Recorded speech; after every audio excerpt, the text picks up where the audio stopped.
Hello, welcome back again. Lofi designs అయిపోయిన తర్వాత hifi డిజైన్స్కి రావాలి కదా. హైఫై డిజైన్స్ అంటే యాక్చువల్ స్క్రీన్స్ అనుకున్నాం కదా. సో ఇక్కడి నుంచి నేను కాన్సన్ట్రేట్ చేయాల్సింది యూఐ డిజైన్ మీద. యూఐ డిజైన్ మీద వర్క్ చేయాలి అని అంటే అందులో మెయిన్ విజువల్ డిజైన్ ప్రిన్సిపల్స్ కోసం తెలుసుకోవాలి. ఇందులో మెయిన్గా 5 ప్రిన్సిపల్స్ ఉంటాయి. అవి ఏంటనంటే scale, visual hierarchy, balance, contrast and gestalt. ఈ ప్రిన్సిపల్స్ కోసం ఎక్స్ప్లెయిన్ చేయడానికి నాకు టైం చాలా పడుతుంది. అందుకని ఈ ప్రిన్సిపల్స్ మీరు ఎక్కడ నేర్చుకోవాలి ఆల్టర్నేటివ్గా అన్నది YouTube videos links and article links నేను పెడుతున్నా. అవన్నీ చూసి నేర్చుకొని వీడియోని కంటిన్యూ చేయండి. యూఐ డిజైనింగ్లో మెయిన్గా కాన్సన్ట్రేట్ చేయాల్సిన ఎలిమెంట్స్ ఏంటన్నా ఉన్నాయి అని అంటే ఈ ప్రిన్సిపల్స్ చాలా ఇంపార్టెంట్ అనమాట. అవాయిడ్ చేయకుండా నేను పెట్టిన లింక్స్ వీడియోస్ చూడండి అండ్ ఆర్టికల్స్ కూడా చదవండి. నేనే చెప్పేయచ్చు, బట్ అవి చేయడానికి నాకు చాలా టైం పడుతుంది అనమాట. అందుకని ఫస్ట్ ఈ ప్లేలిస్ట్లో కంప్లీట్ కనెక్టివ్ యాప్ది కంప్లీట్ చేద్దామని టార్గెట్ పెట్టుకున్నాను, కొంచెం ఫాస్ట్గా అప్లోడ్ చేయాలని. సో అందుకని అవి చూసి మీరు కంటిన్యూ చేయండి. అండ్ ఈ ప్రిన్సిపల్స్ గురించి కన్ఫామ్గా సపరేట్గా ఇంకొక వీడియో అయితే చేస్తా. లాస్ అండ్ ప్రిన్సిపల్స్ గురించి తెలుసుకున్న తర్వాత యూఐ డిజైనింగ్లో మనం ఏమైనా వెబ్సైట్ కానీ మొబైల్ అప్లికేషన్ కానీ డిజైన్ చేస్తున్నప్పుడు ఇంకా కొన్ని ఇంపార్టెంట్ టాపిక్స్ మీద మనం కాన్సన్ట్రేట్ చేయాలి. అవే colours, typography and design system. ఫిగ్మాలో ఆటో లేఅవుట్స్, కాంపోనెంట్స్ ఇలాంటివి చాలా ఇంపార్టెంట్ ఉంటాయి. బట్ నేను ఇప్పుడు టూల్ గురించి మాట్లాడాలనుకోవట్లేదు. ఇందులో యూఐ డిజైనింగ్లో కావాల్సిన ఇంపార్టెంట్ థింగ్స్ గురించి డిస్కస్ చేస్తాను. చెప్పాను కదా, ఈ 3 టాపిక్స్ చాలా important. End of the video నీకు కలర్స్ గురించి చాలా క్లారిటీ వచ్చేటట్టు ఎక్స్ప్లెయిన్ చేస్తా. సో ఎక్కడ స్కిప్ చేయకుండా చూడు, ఓకే? సో ఈ వీడియోలో కలర్స్లో ఎలాంటి కలర్స్ సెలెక్ట్ చేసుకోవాలి, ప్రైమరీ కలర్స్ అంటే ఏంటి, సెకండరీ కలర్స్ అంటే ఏంటి, వెబ్సైట్ కానీ మొబైల్ అప్లికేషన్ కానీ డిజైన్ చేస్తున్నప్పుడు మనం ఏమేమి కలర్స్ తీసుకోవాలి, వాటిని ఏమంటారు, సో వీటన్నిటి గురించి క్లియర్గా ఎక్స్ప్లెయిన్ చేస్తాను, విను. మన డే టైంలో చాలా కలర్స్ని, అంటే డే టైం అని అంటే మార్నింగ్ అనే కాదు, లైట్ ఎక్కువ ఉన్న ప్లేస్లో మనం కలర్స్ని ఈజీగా ఐడెంటిఫై చేయగలుగుతాం. ఇది red colour, green, orange, light blue, dark blue అని సంథింగ్ ఇలా మనం ఐడెంటిఫై చేయగలుగుతాం, right? But night time light లేనప్పుడు మనం ఎందుకు ఏ కలర్స్ని ఐడెంటిఫై చేయలేం? ఎందుకు అన్నీ బ్లాక్ అండ్ గ్రే కలర్లో కనిపిస్తాయి? ఎందుకంటే మన ఐలో ఫోటో రిసెప్టర్స్ ఉంటాయి అన్నమాట. వీటి వల్లే మనం కలర్స్ చూడగలుగుతాం. దీంట్లో మెయిన్గా 2 టైప్స్ ఉంటాయి, రాడ్స్ అండ్ కోన్స్. రాడ్స్ అనేవి లో లైట్లో మాత్రమే వర్క్ అవుతాయి. అంటే మనం నైట్ టైమ్స్ చూస్తాం కదా, నైట్ టైమ్స్ చూసినప్పుడు మనకు డిఫరెంట్ కలర్స్ కనిపించవు. ఎందుకనంటే అక్కడ మనకు లైట్ మన కంటికి ఎక్కువగా సప్లై అవ్వనప్పుడు మనకి రాడ్స్ హెల్ప్ చేస్తాయి అన్నమాట, బ్లాక్ అండ్ గ్రేస్లో కనిపించేటట్టు. అండ్ సెకండ్ టైప్ కోన్స్ ఏదైతే ఉందో దానికి హైలైట్ కావాలి. ఎందుకనంటే ఆ హైలైట్ ఉండడం వల్లే మనం ఏ కలర్ ఏంటి అన్నది ఐడెంటిఫై చేయగలుగుతాం. ఈ కాన్స్ బ్రెయిన్కి సిగ్నల్స్ పంపించి ఓకే ఇది రెడ్ కలర్, ఇది గ్రీన్ కలర్, ఇది బ్లూ కలర్, ఎల్లో కలర్ అని సిగ్నల్స్ పంపిస్తూ ఉంటుంది. మనం కలర్స్ చూడగలుగుతున్నామంటే మన కంటికి ఎక్కువ లైట్ ప్రొడ్యూస్ అవుతున్నప్పుడు కోన్స్ అనేవి బ్రెయిన్కి సిగ్నల్ పంపించి అది ఏ కలరా అన్నది ఇంటిమేషన్ పంపిస్తుంది అనమాట. అదే రాడ్స్కి ఎక్కువ లైట్ అవసరం లేదు, ఎందుకంటే అది ఓన్లీ గ్రేస్ అండ్ బ్లాక్స్ మాత్రమే కన్సిడర్ చేస్తుంది. సో ఈ కోన్స్లో 3 డిఫరెంట్ టైప్స్ ఉంటాయి. ఏంటనంటే red cones, green cones and blue cones. ఈ 3 కోన్స్ సెండ్ చేసిన సిగ్నల్స్ని బ్రెయిన్ ఇంటిగ్రేట్ చేసుకొని మనం మిలియన్స్ ఆఫ్ కలర్స్ని చూడగలుగుతాం. ఫర్ ఎగ్జాంపుల్ మనకి ఎల్లో కలర్ కనిపిస్తుంది అని అంటే మన కంట్లో ఏం జరుగుతుంది అని అంటే green and red cones stimulate అయ్యి మనకి ఎల్లో కలర్ చూడడానికి హెల్ప్ అవుతుంది అనమాట. 2 కోన్స్ కంబైన్ అయ్యి స్టిమ్యులేట్ అయితే మనం ఒక కొత్త కలర్ని చూడగలుగుతాం. అదే ఈ 3 కోన్స్ అని చెప్పాను కదా, ఈ 3 కోన్స్ కంబైన్ అయితే మనం వైట్ కలర్ లాగే కనిపిస్తూ ఉంటుంది అనమాట. ఇది యాజ్ అ హ్యూమన్గా మనం కలర్స్ని ఐడెంటిఫై చేసే ప్యాటర్న్ కదా. సో అలానే డిజిటల్ ప్రొడక్ట్స్ కూడా వాటిని కలర్స్ని ఐడెంటిఫై చేయడానికి డిఫరెంట్ మెథడ్స్ ఉన్నాయి. దాంట్లో ఒకటి RGB. ఎప్పుడు మనం వింటూ ఉంటాం కదా, RGB కావాలి, CMYK కావాలి, HSL కావాలి, హెక్స్ కోడ్లో కావాలి. సో ఇలాంటివన్నీ సిస్టమ్ అది కన్సిడర్ చేసే మెథడ్స్ అనమాట. ఫస్ట్ ఎక్కువగా వినే RGB మెథడ్ గురించి మాట్లాడదాం. RGB అంటే ఏంటి అని అంటే రెడ్, గ్రీన్, బ్లూ ఈ 3 కలర్స్ కంబైన్ అయ్యి మన కలర్స్ ప్రొడ్యూస్ చేస్తూ ఉంటాయి అనమాట. డిజిటల్ ఎన్వైరన్మెంట్లో మనం ఏదైనా ఇమేజ్ని జూమ్ చేసుకుంటూ వెళ్ళాము అని అంటే అక్కడ బాక్సెస్లా కనిపిస్తాయి కదా, ఆ బాక్స్నే పిక్సెల్ అంటారనమాట. ఆ పిక్సెల్లో 3 డిఫరెంట్ బ్లాక్స్ ఉంటాయి. ఫస్ట్ దాంట్లో రెడ్ కలర్ లైట్, సెకండ్ దాంట్లో గ్రీన్ అండ్ థర్డ్ దాంట్లో బ్లూ. ఈ 3 LED కలర్స్ కంబైన్ చేసి మనకి కొత్త కలర్స్ని ప్రొడ్యూస్ చేస్తూ ఉంటాయి అన్నమాట. ఒకసారి ఫిగ్మాని అబ్జర్వ్ చేయండి. కలర్ ప్రాపర్టీస్ గురించి ఇది ఓపెన్ చేశాను. చేసిన తర్వాత ఇక్కడ ఆప్షన్స్ చూస్తే మనం ఎక్కువగా యూజ్ చేసేది హెక్స్ కోడ్ కదా. సో దాని గురించి ఎక్స్ప్లెయిన్ చేస్తాం. ఇప్పుడు RGB గురించి ఎక్స్ప్లెయిన్ చేస్తున్నాను కాబట్టి అది సెలెక్ట్ చేసా. వీటిలో చూసారా ఓన్లీ 3 బాక్సెస్ మాత్రమే ఉన్నాయి. ఫస్ట్ దాంట్లో 255 అండ్ సెకండ్ దాంట్లో 0 అండ్ థర్డ్ దాంట్లో 0. RGB ఇక్కడ రెడ్ సెలెక్ట్ అయ్యి ఉంది కాబట్టి రెడ్కి మాత్రమే కలర్ వాల్యూ కనిపిస్తుంది. అండ్ GB అంటే గ్రీన్, బ్లూ 00. ఎందుకనంటే మనం ఆ కలర్స్ని కంబైన్ చేసి డిఫరెంట్ కలర్ ఏది చూపించట్లే. ఇది రెడ్ కాబట్టి green, blue lights, LED lights close అయినట్టు. ఓన్లీ రెడ్కి మాత్రమే వాల్యూ ఇస్తాం. పక్కన 100% అంటే ఇది ఒపాసిటీ తగ్గించేది, ఇంక్రీజ్ చేసేది అనమాట. ఓకే, ఇది RGB వర్క్ చేసే ప్రాసెస్. అదే హెక్స్ కోడ్ అంటే ఎలా వర్క్ చేస్తుంది అంటే ఇక్కడ 6 డిఫరెంట్ డిజిట్స్ తీసుకుంటుంది కదా. సో ఈ 6 డిజిట్స్ని ఎలా కన్సిడర్ చేయాలి అని అంటే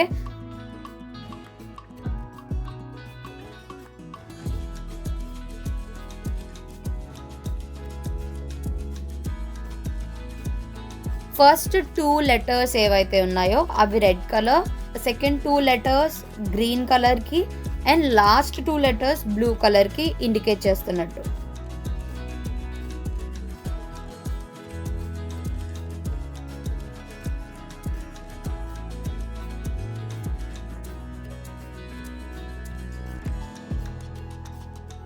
ఈ హెక్స్ కోడ్ని ఎలా కౌంట్ చేస్తారనంటే నార్మల్గా 1 to 9 వరకు కోడ్స్ని కన్సిడర్ చేసి దాని తర్వాత 10 అని చేయకుండా ఒక బ్లాక్లో 10 and 2 డిజిట్స్ ఎంటర్ చేయడానికి స్పేస్ ఉండదు.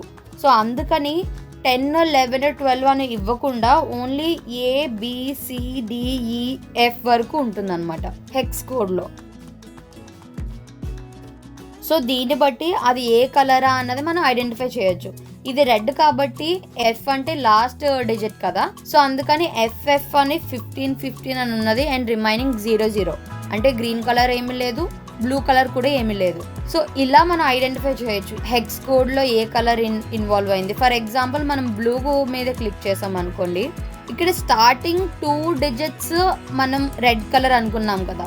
ఇది బ్లూ కాబట్టి రెడ్ ఏమీ యాడ్ అయ్యి ఉండదు కాబట్టి 00 చూపిస్తుంది. అండ్ గ్రీన్, బ్లూ కొంచెం కంబైన్ అయ్యి ఈ కలర్లోకి కనిపిస్తుంది అనమాట. అందుకనే గ్రీన్ 1A అంటే 10 కదా, 9 తర్వాత తీసుకున్న నెంబర్ 10 కదా. సో అందుకని 1A అంటే 10 అండ్ నెక్స్ట్ EF అంటే హయ్యర్ వాల్యూస్ అవే. సో అందుకని ఎక్కువగా ఇది బ్లూ కలర్లోనే ఉన్న కలర్ అని మనం ఐడెంటిఫై చేయొచ్చు ఇలా కౌంట్ చేసుకొని. సో ఇది హెక్స్ కోడ్ వర్క్ అయ్యే ప్రాసెస్. నెక్స్ట్ HSL మీద కాన్సన్ట్రేట్ చేద్దాం. HSL అంటే ఏంటి అని అంటే hue, saturation and luminance. Hue అంటే ఒక ప్యూర్ కలర్ని హ్యూ అంటారనమాట. ప్యూర్ కలర్ అంటే కొన్ని సార్లు ఆ కలర్ని ఇంటెన్సిటీ పెంచడానికి, తగ్గించడానికి కొన్నిసార్లు గ్రే యాడ్ చేస్తాము, లేకపోతే లైట్గా కనిపించడానికి, డార్క్గా కనిపించడానికి బ్లాక్ కలర్ యాడ్ చేస్తాము. గ్రేస్ కానీ, బ్లాక్స్ కానీ, వైట్స్ కానీ ఏ కలర్ యాడ్ చేయకుండా ప్యూర్ కలర్ ఉంటే దాన్ని హ్యూ అంటారనమాట.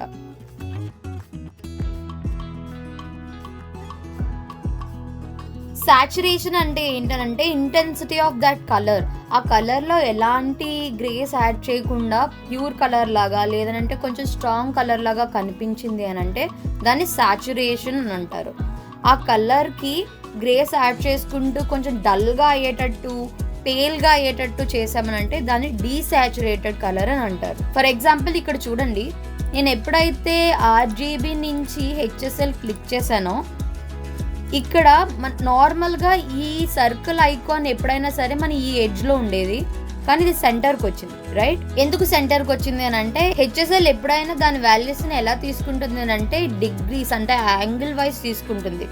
0 to 360 డిగ్రీస్ ఉన్న యాంగిల్ లాగే కన్సిడర్ చేస్తుంది. బట్ ఇక్కడ మనకి చూపించింది ఈ స్కేల్లో చూపించేశారనమాట. ఇక్కడ HSL 0 ఉన్నదా అండ్ ఇది ఇక్కడ స్టార్టింగ్లో ఉన్నది కాబట్టి ఇది 0 డిగ్రీస్ దగ్గర ఉన్నట్టు ఇండికేట్ చేస్తుంది. నేను కొంచెం దాన్ని మూవ్ చేశాను అనుకో 14 డిగ్రీస్ దగ్గర 54 డిగ్రీస్ అండ్ నెక్స్ట్ 11 డిగ్రీస్ తర్వాత 148 అలా లాస్ట్కి 360 డిగ్రీస్ వరకు ఇది వీల్లా చూపించకుండా ఒక స్కేల్లా ఇలా పెట్టేశారు. నార్మల్గా కలర్ వీల్ రెడ్తోనే కదా స్టార్ట్ అవుతుంది, అది 0 డిగ్రీస్ దగ్గర. సో అందుకని 0 డిగ్రీస్ దగ్గర రెడ్ చూపిస్తుంది, దాన్ని సాచురేటెడ్ కలర్ చేయాలి అనుకుంటే I have to add a grace.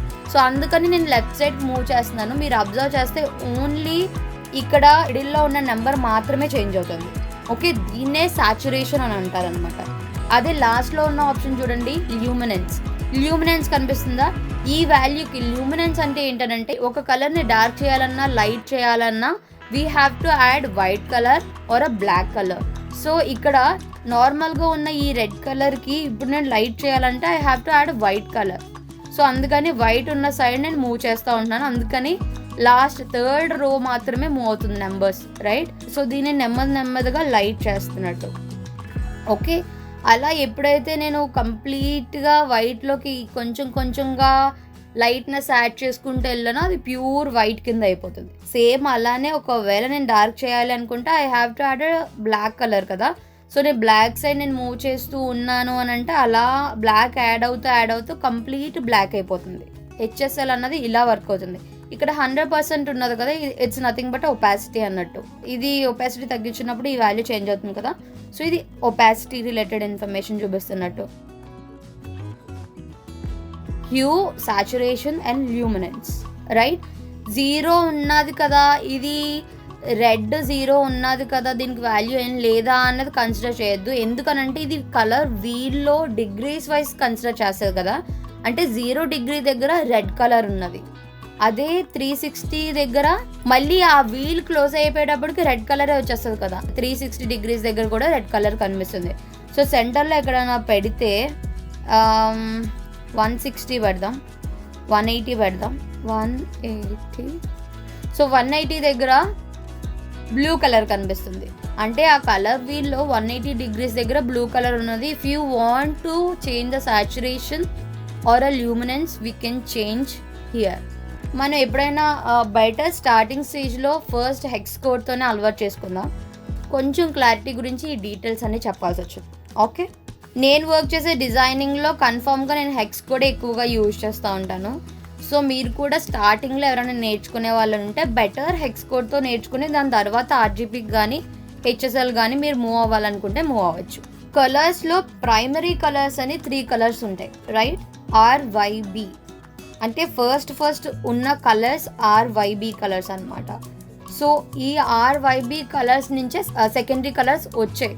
అంటే ఎల్లో రెడ్ కంబైన్ చేస్తే వచ్చిందే orange colour, and red and blue combine చేస్తే వచ్చిందే purple, and blue and yellow combine చేస్తే వచ్చిందే గ్రీన్. సో ఈ ప్రైమరీ కలర్స్ని ఫస్ట్ 2 కలర్స్ మిక్స్ చేస్తే వచ్చిన 3 కలర్సే సెకండరీ కలర్స్. ఇప్పుడు మనకి primary colours and secondary colours ఉన్నాయి కదా. సో ఈ ప్రైమరీ సెకండరీ కలర్స్ని రెండు కలర్స్ని కంబైన్ చేస్తే వచ్చిన రిమైనింగ్ కలర్స్ని టెరిటరీ కలర్స్ అంటారు. ఓకే,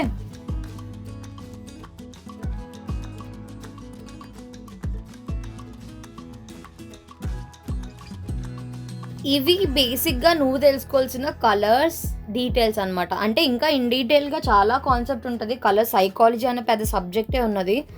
బట్ మెయిన్గా ఈ డిఫరెన్సెస్ ఏంటివి అన్నది తెలిస్తే క్లియర్. సో దీని తర్వాత నువ్వు తెలుసుకోవాల్సింది ఏంటనంటే ఎవ్రీ ఇండివిజువల్ కలర్స్కి ఒక్కొక్క డిఫరెంట్ ఎమోషన్ ఉంటుందన్నమాట. నువ్వు వర్క్ చేసే కంపెనీకి ఎలాంటి కలర్స్ యూజ్ చేయాలి, ఎలాంటి ఎమోషన్ని కన్వే చేయాలి అన్నది you have to think and suggest.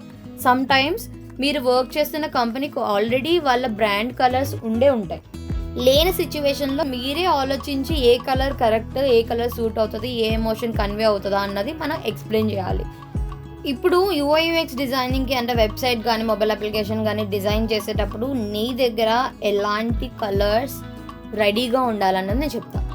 First brand colours చాలా ఇంపార్టెంట్.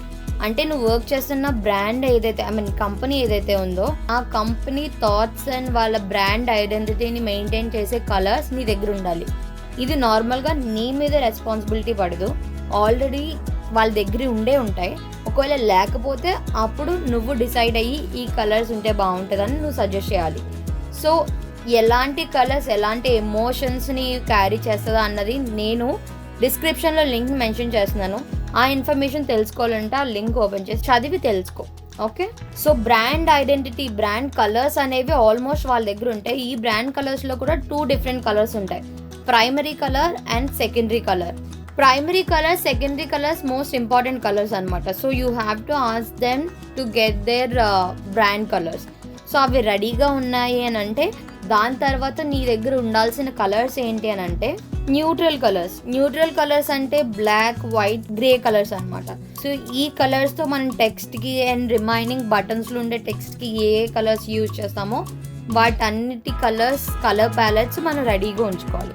దీని తర్వాత సెమాంటిక్స్ అని ఇంకొక కలర్స్ ఉంటాయి. సక్సెస్ ఇన్ఫర్మేషన్ చూపించాలంటే గ్రీన్ కలర్లో, వార్నింగ్ కానీ ఎర్రర్ ఇలాంటి మెసేజెస్ చూపించాలి అని అనుకుంటే red and yellow or orange colours use చేస్తాం. సో ఈ semantic colours, neutral colours and brand colours చాలా ఇంపార్టెంట్ అనమాట. సో ఇవన్నీ ఉంటే దెన్ మనం ఈ కలర్స్ని స్టైల్స్లోకి కన్వర్ట్ చేసుకొని అప్పుడు మనం డిజైనింగ్ స్టార్ట్ చేసుకుంటే మన వర్క్ ఫాస్ట్ అవుతుంది. సో ఇప్పుడు బ్రాండ్ కలర్స్లో కనెక్టివ్ యాప్కి నేను సెలెక్ట్ చేసిన కలర్స్ ఈ 2 కలర్స్. సో ఒకటి గ్రేడియంట్ కలర్ యూజ్ చేశాను అండ్ ఇంకొకటి సాలిడ్ కలర్ యూజ్ చేశాను. ఇది బ్లూ. గ్రేడియంట్ కలర్ యూజ్ చేసేదానికి రీజన్ ఏంటి అని అంటే ఇప్పుడు మన యాప్లో కొంచెం ఎంటర్టైన్మెంట్ ఉండే యాప్ ఉన్నది and job related or education పర్పస్కి ఉండే యాప్ కూడా ఉన్నది కాబట్టి సో ఆ ఎన్వైరన్మెంట్ అలా కనిపించేటట్టు ఉండడానికి ప్లెయిన్ సాలిడ్ కలర్ ఏమో జాబ్ రిలేటెడ్ దానికి తీసుకున్నాను. And next entertainment related information ఆ పోర్టల్లో ఈ కలర్స్ ఎక్కువగా కనిపిస్తాయి. సో అందుకని ఈ 2 నా ప్రైమరీ కలర్స్ అనమాట. So I'm not using any secondary colours. Primary colours ఇవి. అండ్ న్యూట్రల్ కలర్స్లో నేను greys and black and white తీసుకున్నా. ఈ కలర్స్ నా neutral colours. And next semantic కలర్స్లో కన్ఫామ్గా నేను వార్నింగ్స్ కానీ లేకపోతే ఓటీపీ ఎంటర్ చేసినప్పుడు రాంగ్ ఓటీపీ, రాంగ్ పాస్వర్డ్ ఇలాంటివి చూపించినప్పుడు మనకు అవుట్ లైన్ లాగా ఒక వార్నింగ్లా చూపిస్తాం కదా. సో అవి అన్నీ నేను కూడా చూపించాల్సి వస్తుంది కాబట్టి అవి కూడా ఆ కలర్స్ కూడా నాకు కావాలి. సో అందుకని వాటికి నేను చూస్ చేసుకున్న కలర్స్ ఇవి. సో ఇవన్నీ నేను ఇలా చూస్ చేసుకున్నాను అని చెప్పేసాను కానీ ఎలా చేసుకున్నాను నీకు చెప్పలేదు కదా. సో దానికి బెస్ట్ ప్రాక్టీస్ ఏంటంటే స్టార్టింగ్లో మనం చాలా మిస్టేక్స్ చేసే ఛాన్సెస్ ఉంటాయి కదా. ఇంకొకరు ఏం చేస్తున్నారో చూసి దానికి కొంచెం కాపీ కూడా కాదు ఇన్స్పిరేషన్ తీసుకొని దానిలా చేయడానికి రిప్లికేట్ చేస్తూ ఉండాలి. అది స్టార్టింగ్ స్టేజ్లో. సో అలా చేయాలి అని అంటే మనం డిజైన్ సిస్టమ్స్ అబ్జర్వ్ చేయాలి. డిజైన్ సిస్టమ్స్ అంటే కన్ఫ్యూజ్ అవ్వదు. డిజైన్ సిస్టమ్ అంటే డిజైనింగ్ రిలేటెడ్ ప్రతి ఎలిమెంట్, ప్రతి ఇన్ఫర్మేషన్ అదంతా డిజైన్ సిస్టంలో అప్లోడ్ చేసి పెడతారనమాట. అంటే కొత్తగా ఎవరైనా డిజైనర్ వచ్చినా ఆ గైడ్ లైన్స్ని ఫాలో అవుతారు అండ్ డెవలపర్స్ కూడా ఈజీ అవుతుంది. ఒకవేళ ఒక 10 to 20 మెంబర్స్ డిజైనర్స్ ఉన్నారనుకోండి, డిజైన్ సిస్టమ్ అని అంటే ఒక documented format of design elements కింద కన్సిడర్ చేయండి. సో అన్ని డాక్యుమెంట్ అయ్యి ఉన్నాయి, ఏది ఎక్కడ ఎప్పుడు ఏ ఎలిమెంట్ యూజ్ చేయాలా అన్నది క్లారిటీగా మనం డిజైన్ సిస్టంలో మెన్షన్ చేస్తాం కాబట్టి అది డైరెక్ట్గా తీసి యూజ్ చేసుకోవడానికి హెల్ప్ అవుతుంది అండ్ ఇంకొక పర్సన్ హెల్ప్ అవసరం ఉండదు బేసిక్గా. ఒకవేళ డిజైన్ సిస్టమ్ అలాంటిది ఏమీ లేకపోతే కొత్తగా వచ్చిన ప్రతి డిజైనర్కి ఇక్కడ మనం ఇలాంటి వార్నింగ్స్ చూపించాలి, ఈ బటన్స్ యూజ్ చేయాలి, ఈ ఫాంటే యూజ్ చేయాలని ప్రతిదీ ఎక్స్ప్లెయిన్ చేసుకోవడానికి ఎక్కువ టైం టేకన్ ప్రాసెస్ అనమాట అది. సో అందుకని డిజైన్ సిస్టమ్ ఫ్యూచర్లో వచ్చే డిజైనర్స్కి హెల్ప్ అవుతుంది అండ్ ప్రజెంట్ ఉన్న డెవలపర్స్కి అండ్ డిజైనర్స్ కూడా హెల్ప్ అవుతుంది. ఇప్పుడు డిజైన్ సిస్టమ్స్ అసలు ఎలా ఉంటాయి, ఎలా వర్క్ చేస్తారు అన్నది కూడా నేను ఎక్స్ప్లెయిన్ చేస్తాను, జాగ్రత్తగా చూసి నేర్చుకో. సో కొన్ని పెద్ద పెద్ద కంపెనీస్ వాళ్ళు చేసే డిజైన్ సిస్టమ్స్, వాళ్ళు యూజ్ చేసే ప్రాపర్టీస్ ఎలా ఉంటాయి, కాంపోనెంట్స్ ఎలా ఉంటాయి, ఎలిమెంట్స్ ఎలా ఉంటాయి అని వాళ్ళ డిజైన్ సిస్టమ్స్ ఫిగ్మాలో అప్లోడ్ చేస్తూ ఉంటారు. సో మనకి డౌట్స్ వచ్చినప్పుడు రిఫరెన్స్ తీసుకోవడానికి లేదనంటే వాళ్ళు చేసే ప్రాసెస్ని అర్థం చేసుకొని మన వర్క్ స్కిల్ని ఇంప్రూవ్ చేసుకోవడానికి అవి చాలా హెల్ప్ అవుతాయి. ఫస్ట్ డిజైన్ సిస్టమ్ ఎలా కనిపిస్తుందో అన్నది మీకు చూపిస్తాను. డిజైన్ సిస్టమ్స్ కావాలంటే నేను దానికి రిలేటెడ్ లింక్ని నేను డిస్క్రిప్షన్లో మెన్షన్ చేశాను. దాని మీద క్లిక్ చేయగానే ఈ పేజ్ ఓపెన్ అవుతుంది అనమాట. ఈ పేజ్లో పెద్ద పెద్ద కంపెనీస్ వాళ్ళ డిజైన్ సిస్టమ్స్ ఎవరైతే ఫిగ్మాలో అప్లోడ్ చేశారో ఈ వెబ్సైట్లో కనిపిస్తూ ఉంటాయి. సో ఇక్కడ కనిపిస్తున్నాయి కదా, ఈ కంపెనీస్ అన్నీ వాళ్ళ డిజైన్ సిస్టమ్స్, వాళ్ళు యూజ్ చేసే రూల్స్ ఏంటి, వాళ్ళు ఫాలో అయ్యే యూఐ డిజైన్ ఎలిమెంట్స్ ఏంటి అని అప్లోడ్ చేస్తూ ఉంటారు. సో అందుకని ఇందులో చూస్తే నాకు IBM కనిపించింది కదా, సో IBM మీద క్లిక్ చేసా. సో ఓపెన్ చేయగానే చూసారా వాళ్ళు ఎన్ని డిజైన్ స్టైల్స్ గురించి, వాళ్ళ యూజ్ చేసే డిజైన్ సిస్టమ్స్ గురించి అప్లోడ్ చేశారో. సో వీటన్నిటిని నేను యూజ్ చేసుకోవాలనుకుంటున్నాను. ఇప్పుడు ప్రజెంట్ సెలెక్ట్ చేసుకున్న neutral colours and semantic colours కూడా నేను వీళ్ళ దగ్గర నుంచే తీసుకున్నాను. ఇక్కడ కలర్స్ అని ఉన్నాయి కదా, కలర్స్ అని ఓపెన్ చేసిన తర్వాత నాకు ఈ డిఫరెంట్ కలర్స్ వాళ్ళు పెట్టారు. Green colour palette, blue colour palette, red colour, orange colour palettes అనేవి అరేంజ్ చేసి పెట్టారు. సో నేను దాని మీద ప్యాలెట్స్ క్రియేట్ చేయడానికి టైం ఎక్కువ పడుతుందని చెప్పేసి ఇప్పుడు నేను చేయబోయే ప్రాజెక్ట్కి సూట్ అవుతుంది అనిపించింది కాబట్టి నేను ఇవి డైరెక్ట్గా నేను తీసేసుకున్నాను. Clear right? అలానే ఈ వెబ్సైట్లో ఇంకా చాలా కంపెనీస్ ఇంకా ఉన్నాయి, మీరు అబ్జర్వ్ చేస్తూ ఉండండి. ఇన్పుట్ ఫీల్డ్స్ ఎలా ఉంటాయి, బటన్స్ ఎలా చేయాలి, అండ్ గ్రిడ్ సిస్టమ్స్ ఎలా ఉంటాయి, ఎలా యూజ్ చేసుకోవాలి, యాక్సెసిబిలిటీ గురించి చెప్తారు, టెక్స్ట్ స్టైల్స్ గురించి ఎక్స్ప్లెయిన్ చేస్తారు, ఇంకా ఐకాన్స్ ఎలాంటివి యూజ్ చేయాలి, ఏంటి, ఎంత సైజ్ పెట్టాలి, బటన్స్ ఎంత సైజులో ఉండాలి, ఆటోమేటిక్గా ఇలాంటివన్నీ డాక్యుమెంటేషన్లో ఉంటాయి. అండ్ దీని తర్వాత కన్ఫామ్గా నువ్వు అబ్జర్వ్ చేయాల్సింది ఏంటంటే మెటీరియల్ డిజైన్స్. ఫిగ్మా ఓపెన్ చేసిన తర్వాత కమ్యూనిటీకి వెళ్ళి మెటీరియల్ డిజైన్స్ అని టైప్ చేయి. మెటీరియల్ డిజైన్స్ ఏంటి అని అంటే గూగుల్ వాడు ప్రాపర్ గైడ్ లైన్స్తో ఏ బటన్ ఎంత పెట్టాలి, ఏ కలర్ ఎలా యూజ్ చేయాలి, డార్క్ థీమ్లో ఏ కలర్ యూజ్ చేయాలి అని చాలా మంచి గైడ్ లైన్స్ మనకి యూజ్ అయ్యేటట్టు వాడు ఒక చిన్న డిజైన్ కిట్ చేసి డిజైన్ సిస్టమ్ పెట్టారనమాట. నేను టైప్ చేశాను కదా, ఇలా వచ్చింది. ఓపెన్ అండ్ ఫిగ్మా క్లిక్ చేస్తున్నాను. ఓకే, టైపోగ్రఫీ గురించి ఇన్ఫర్మేషన్, ఐకాన్స్ ఉంటాయి, కలర్స్ ఉంటాయి. ఈ ఇన్ఫర్మేషన్ నుంచి నెక్స్ట్ పేజ్కి వెళ్దాం, స్టైల్స్ దగ్గరికి వెళ్దాం. వెళ్ళిన తర్వాత టైపోగ్రఫీలో ఏ ఫాంట్ ఎంత పెట్టాలి, ఎలా పెట్టాలి ఏంటన్నది ఆల్రెడీ వాడు ప్రీ డిఫైన్డ్గా పెట్టారు కదా. If you want to use your personal project మీరు యూజ్ చేసుకోవచ్చు. అదే లైవ్ ప్రాజెక్ట్స్లో అంటే కూడా యూజ్ చేయొచ్చు, బట్ మీ కంపెనీస్లో ఆల్రెడీ డిజైన్ సిస్టమ్ ఉంటే మీరు దాన్ని యూజ్ చేసుకోవచ్చు. ఓకే, కలర్స్లో కూడా ఇక్కడ చూసారా, ప్రైమరీ కలర్ అని చెప్పేసి పర్పుల్ పెట్టి పర్పుల్ ప్యాలెట్ పెట్టారనమాట. పర్పుల్ ప్యాలెట్ అంటే డార్క్ నుంచి లైట్ థీమ్ అయ్యేంత వరకు పెట్టే ప్యాలెట్ ఇదంతా. అండ్ సెకండరీ కలర్ ఏంటి, టెరిటరీ కలర్స్ ఏంటి, ఎర్రర్ మెసేజెస్కి కోసం వాళ్ళు యూజ్ చేసే కలర్స్ ఇవి, న్యూట్రల్ కలర్స్. సో ఈ కలర్స్ గురించి ప్రాపర్ ఇన్ఫర్మేషన్ పెట్టారు. అండ్ డ్రాప్ షాడో ఎంత పెట్టాలి ఇవన్నీ. అంటే ఒక వెబ్సైట్ మొబైల్ అప్లికేషన్ చేస్తున్నప్పుడు యూజ్ చేసే ప్రతి ఎలిమెంట్ని డిజైన్ సిస్టంలో ముందుగా డిజైన్ చేసి పెడతారు. నా డిజైన్ స్టైల్ వేరుగా ఉంటుంది, నేను యూజ్ చేసే డిజైన్ ప్రాసెస్ వేరుగా ఉంటుంది. నాకు నచ్చినట్టు నేను బటన్స్ డిఫరెంట్గా పెడతాను, ఇంకొక డిజైనర్ ఉంటే ఇంకొక డిజైనర్ వాళ్ళకి నచ్చినట్టు డిఫరెంట్గా పెడతారు. సో అలా కాకుండా అందరూ సేమ్ కంటిన్యూటీ మెయింటైన్ అవ్వాలి డిజైన్లో అని అంటే కన్ఫామ్గా ఒక డిజైన్ సిస్టమ్ ఉండాలి. ఆ డిజైన్ సిస్టంలో మనం యూజ్ చేయాలనుకున్న ప్రతి డిజైన్ ఎలిమెంట్ ఉంటే అందరి డిజైనర్స్ సేమ్ అవే ఎలిమెంట్స్ యూజ్ చేసి సేమ్ కంటిన్యూటీ, బ్రాండ్ ఐడెంటిటీ అన్నది ఎక్కడ చేంజ్ అవ్వకుండా ఉంటుందన్నమాట. ఇప్పుడు నాకు పర్పుల్ కలర్ నచ్చింది, ఓకే బ్రాండెడ్ ఐడెంటిటీ అని నేను అదే ఫాలో అయ్యా. బట్ ఇంకొక డిజైన్ సిస్టమ్ లేకపోవడం వల్ల ఏ ఆరెంజో లేదంటే గ్రీనో బ్లూో తనకు నచ్చింది యూజ్ చేయొచ్చు. మనకి కన్ఫామ్గా డిజైన్ సిస్టమ్ ఉండాలి, డిజైన్ సిస్టంలో ఉన్న ఎలిమెంట్స్ మాత్రమే యూజ్ చేసుకోవాలన్నమాట. సో అలానే నేను కలర్స్ని అంటే ఈ న్యూట్రల్ అండ్ సెమాంటిక్ కలర్స్ని IBM వాళ్ళ దగ్గర నుంచి తీసుకున్నా. బట్ మెయిన్ ప్రైమరీ కలర్స్ నేను చెప్పాను కదా, ఒక gradient and normal colour, solid colour, blue colour తీసుకున్నాను. నేను రీసెర్చ్ చేసి తీసుకున్న కలర్స్. నెక్స్ట్ వీడియోలో టెక్స్ట్ గురించి ఎక్స్ప్లెయిన్ చేస్తాను, డోంట్ మిస్ ఇట్.